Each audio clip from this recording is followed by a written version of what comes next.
Hi everyone, it's Cindy with Twisted Truth Sin. How you guys all doing? So it looks like Lori Vallow / Daybell better get used to wearing Skittles for eyeliner because she's gonna need them. And so I'm providing a link, but also if you just want to stay tuned here, you can.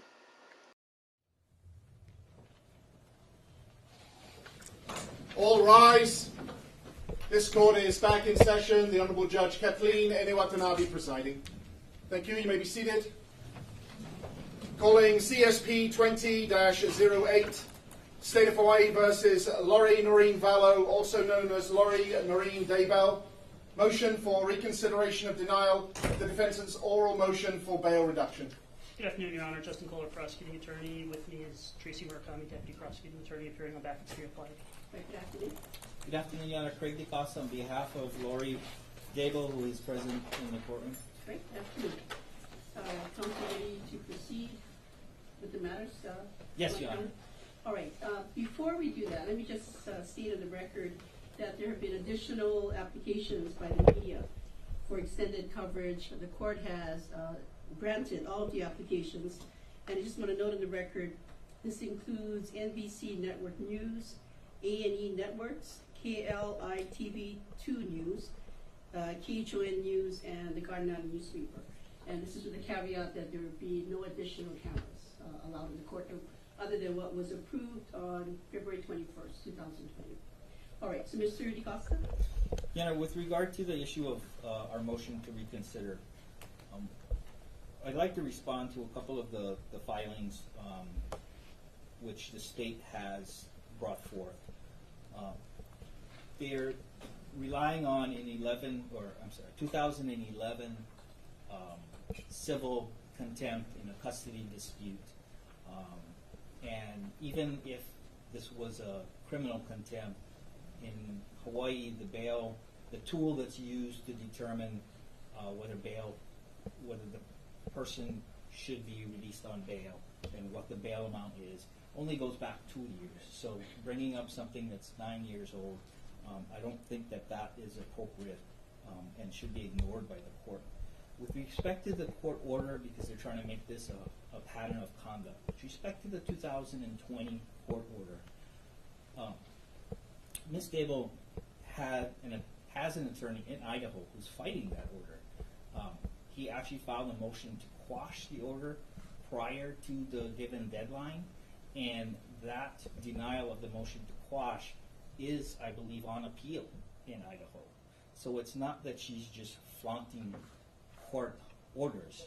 It's that we have a very old allegation and a recent one that is being appealed and dealt with in the legal process. It's believed that order was unlawful and should be quashed.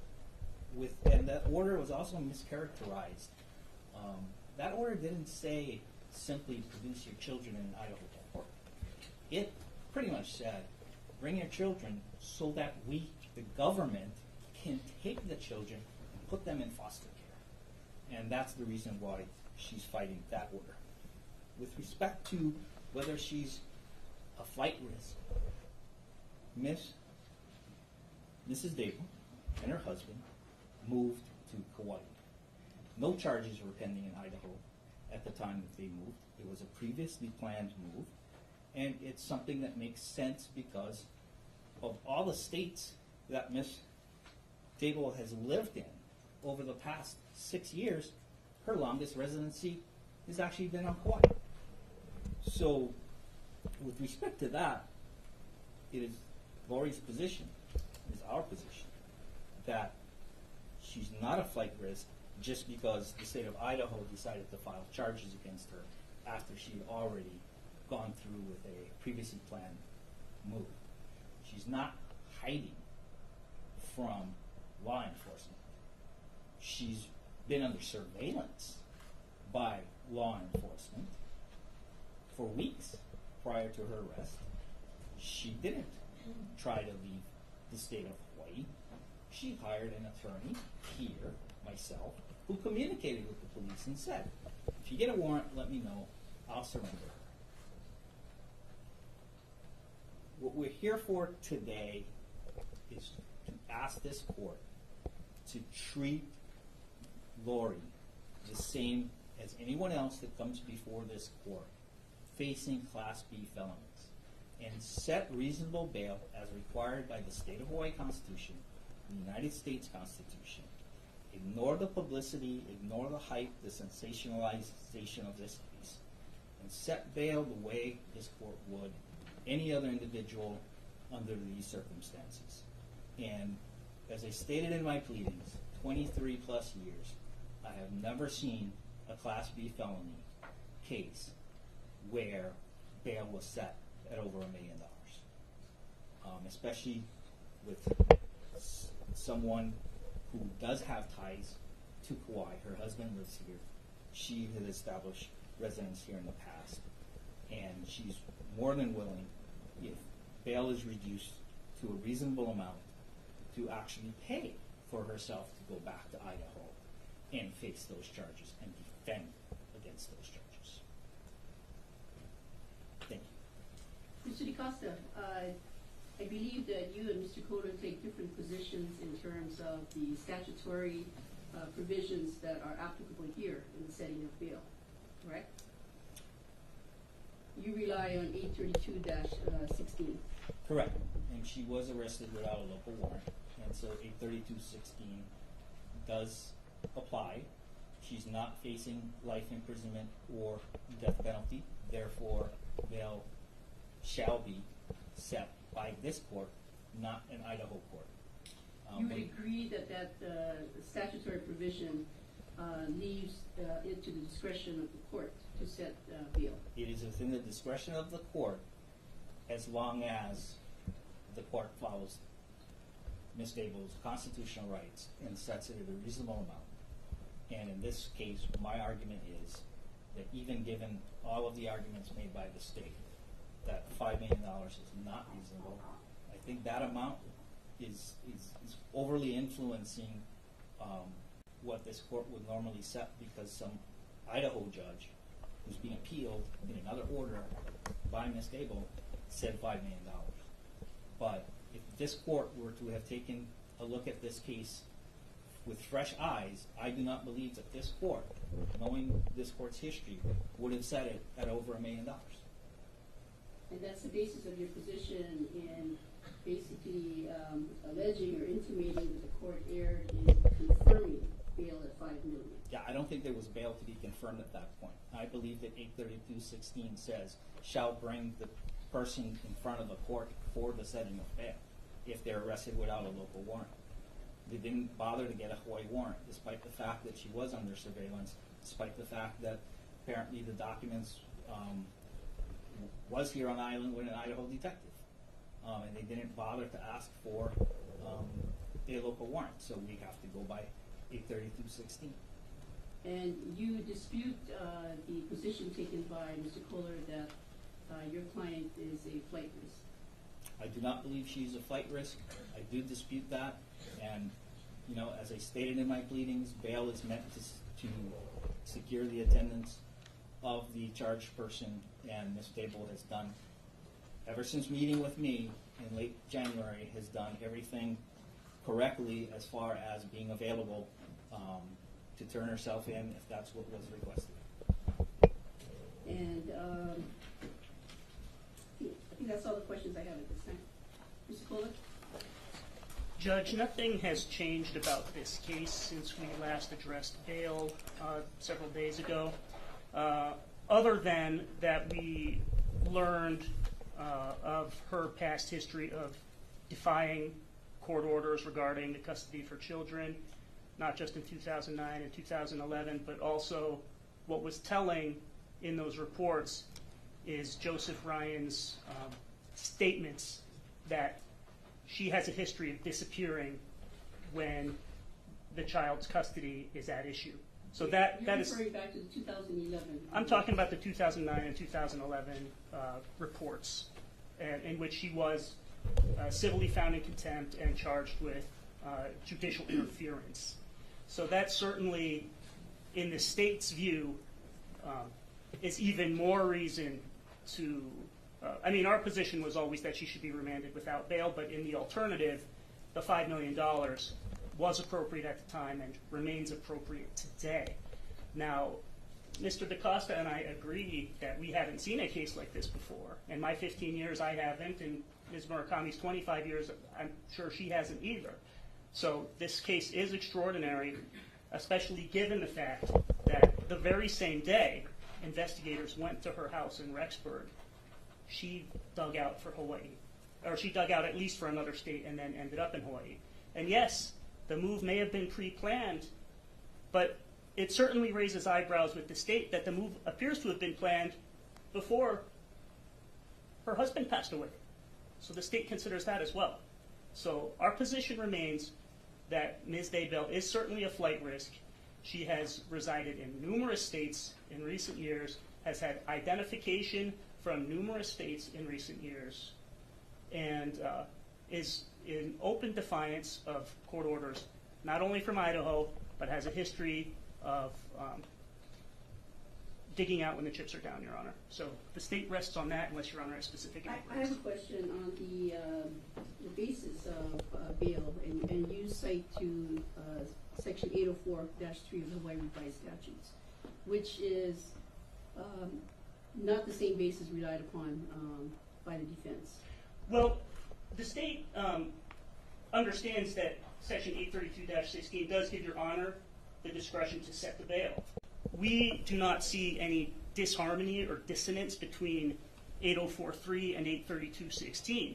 Your Honor can look at 832.16 and say, I have the discretion to set bail, and I also have the discretion under 804.3, because that's what we look at in setting bail, that we can remand her without bail entirely. So those sections are not dissonant to us. But at this time, at this bail hearing, you're asking the court to keep it at $5 million. We are certainly opposing the defense's request and asking that you keep bail at $5 million. Yes, we think that's appropriate. Mr. DaCosta, anything further to move on? Yes, Your Honor, with regard to the 9-year-old civil contempt, she was, I believe, she went to trial on whether she would be found guilty on criminal contempt. Was not convicted. Nothing I've seen in any of the papers sent over to me by the state or filed in this case shows that she has any prior record whatsoever. And so I just want to reiterate that I think she should be treated the same as anyone who comes before this court with no prior record. Even people charged with bail jumping or escape gets a $100,000, $200,000 bail, but not $1 million or $5 million bail. Okay, thank you. All right, counsel, based on your respective pleadings with the court, including these supplemental memos that were received, your arguments in court this afternoon, the circumstances of this particular case, this court is confirming bail at $5 million.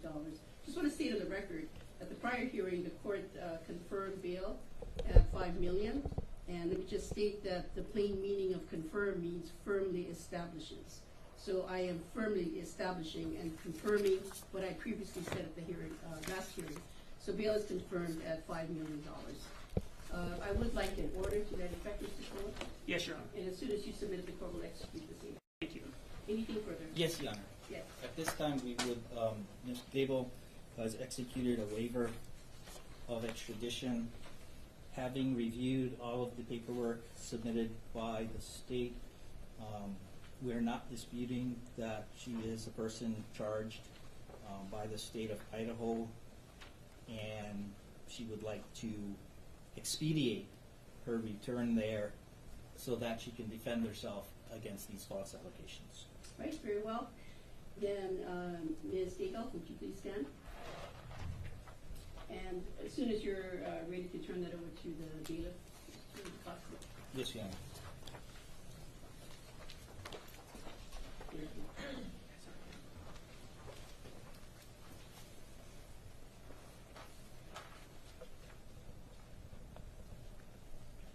Counsel, would you approach? Yes, Your Honor.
Your Honor, Ms. Daybell has initialed the changes.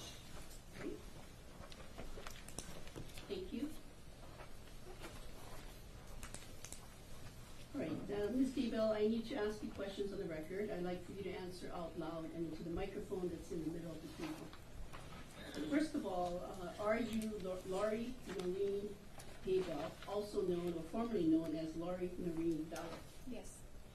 And how old are you? 46. And in what year were you born? 1973. What's the last grade in school that you completed? 12. And for the record, you can read and write English. Correct. Is your mind clear this afternoon? Yes.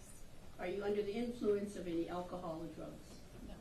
Are you being treated for any mental illness or emotional disability? No. Now, the court has received from your attorney a document entitled Waiver of Extradition. Can you confirm that this is your signature on page 2 of the document? Yes. And you signed it, excuse me, this afternoon, February 26, 2020. Yes. Did you sign this in front of your attorney?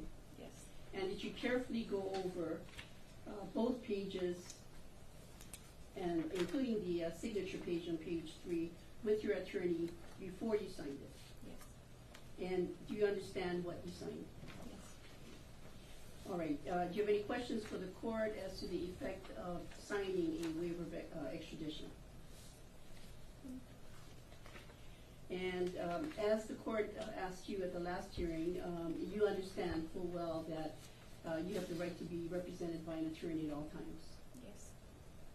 Now, I also asked you at the last hearing, I'm going to ask you again for the record, you understand that you and your attorney have the right to test the legality of the arrest. Yes. And you understand that you have a right to an extradition hearing. Yes.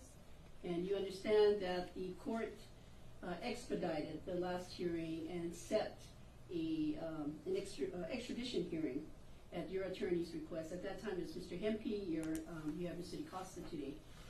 We set an extradition hearing for Monday, March 2nd, 2020 at 9 a.m. Correct. And you understand that you have the right to a hearing to determine whether you are in fact the person that the state of Idaho is seeking to return of. And you understand that by signing this waiver of extradition, you are giving up your right to the hearing that this court set for Monday, March 2nd at 9 a.m. Yes. And you, by signing this waiver of extradition, you are basically telling the court that you will go voluntarily and willingly with an agent that is sent from the state of Idaho back to the state of back to the state of Idaho. Yes. And you understand that traveling back to Idaho, this waiver of extradition would also cover any other states that you may pass through. Yes. All right. Any questions before the court makes its finding? No. And counsel, was there anything further that the court needs to address in its colloquy? Your Honor, may we approach about the form? Yes.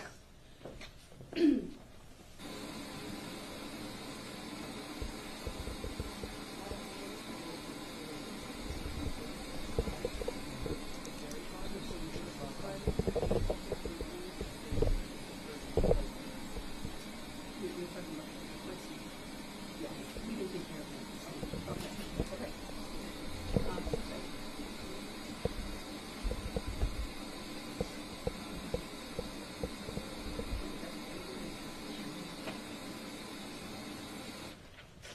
All right, Ms. Vallow, there were some handwritten changes that were made to page 2 of the waiver of extradition. Can you confirm that those are your initials that were made to the changes? Yes. And do you understand the changes? Yes. All right, so referring you to the language in the waiver of extradition, it says in the second paragraph that you've been fully informed of the charges against you that were brought by the state of Idaho. And this court did, on the record at the last hearing, go over those charges with you. Do you wish for the court to identify those charges again? No. And do you understand let's see, that by signing this document, this is a voluntary, knowing, and intelligent waiver of your rights to the issuance and service of a governor's warrant, Yes. as well as any formal hearing. Yes.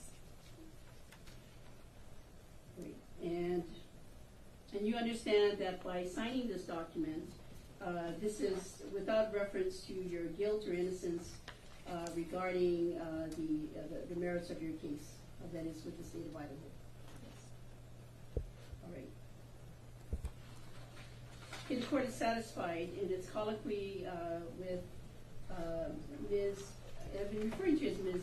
Vallow, Ms. Daybell, also known as Ms. Vallow, that she is intelligently, voluntarily, and knowingly executing this waiver of extradition. The court is satisfied that with the services of her attorney, she understands the consequences of doing so.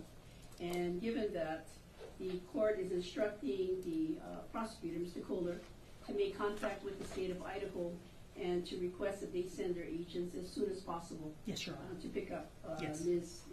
Daybell. And counsel, what I would like to do is set a hearing. I'm going to propose in 2 weeks, but we can do it sooner, for status, to make sure that the transport has occurred. Judge, I think 2 weeks is appropriate. I know Idaho, I've been in touch with them even as soon as I learned that might be a possibility of her waiving today.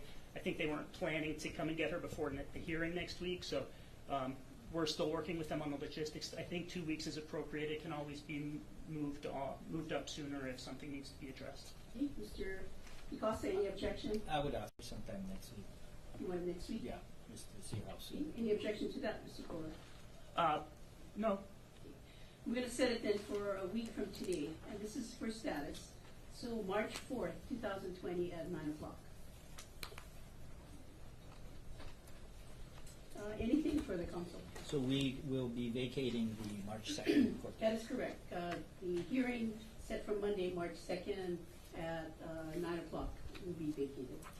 And to address Mr. Costa's motion, it'll be either withdrawn or denied as moot, or You mean the request for the hearing? the motion for recon. Well, I think she just denied it. Oh, it's so denied, okay. I'll wait That's correct. I signature mean, on the order. we've gone through the bail hearing Okay. prior to the waiver. And because now that she's waived, she cannot post bail at all, not even the $5 million. She's held pending to pick up, just under the statute. Correct? Well, $5 million was the equivalent of Right. no bail. So Okay. no, she's now Idaho has authority over her. That is correct. That is correct. Okay. Anything further? No. Okay, then, there being nothing further, court is adjourned. Thank you. All rise.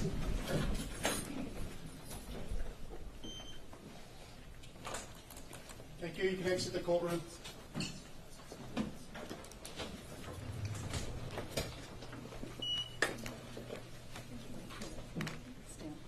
I'm sure.